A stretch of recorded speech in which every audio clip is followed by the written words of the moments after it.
Yun, magandang gabi po mga ka-Promdi. So ngayon po ay atin na pong kikiluhin po, no? Ito pong ating mga unang batch na harvest po na luya. Yan. At papadala na po natin.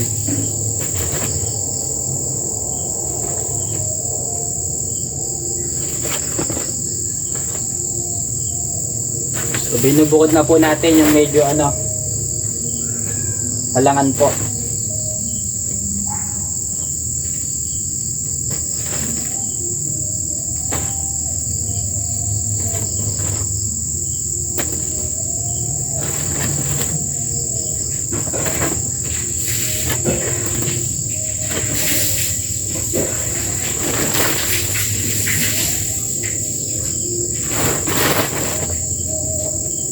Yun o. Yan. Amoy luya. Amoy sa labat na po mga ka-Promdi.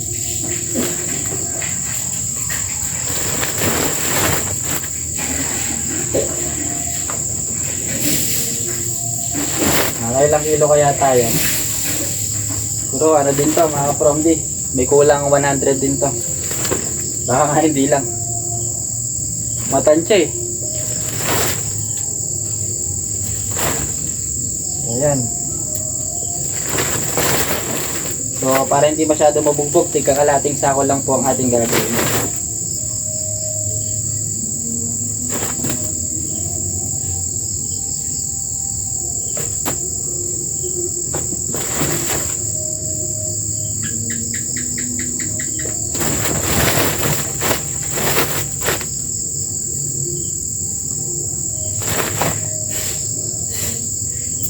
Yan.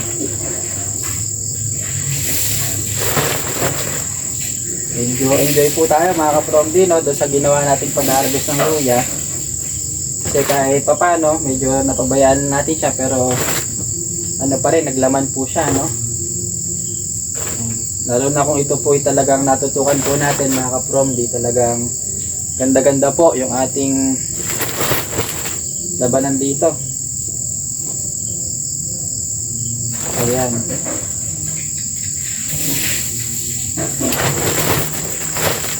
Kalahating sako. Tingnan nga natin kung ilang kilo na to. Wait lang ha.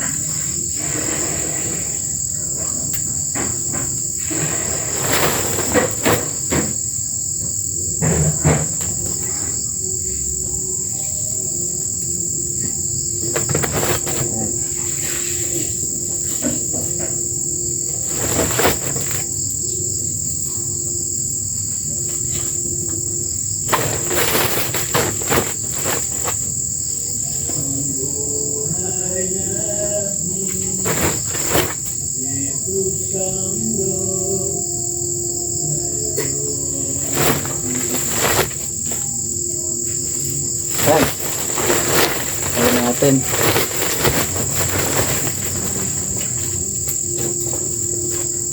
Hop!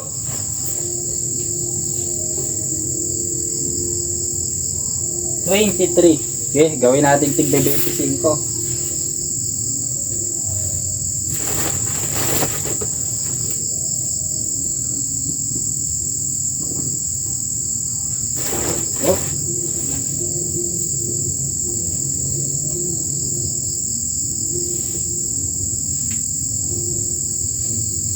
Ito tayo.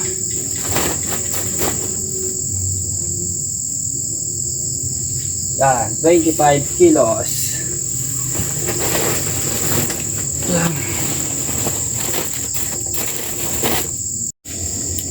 So yan guys, nakakatatlong sako na po tayo na tig to 25 kilos. No, 3 sacks na 25 kilos. So ano pala to? 100. Shoot po yung 100 kilos. Dito po sa ating luya. So yan, ano yung paulit natin? Tuloy na po natin yung pagsasako. Yan. So ito po guys, no, 120 kilos po lahat.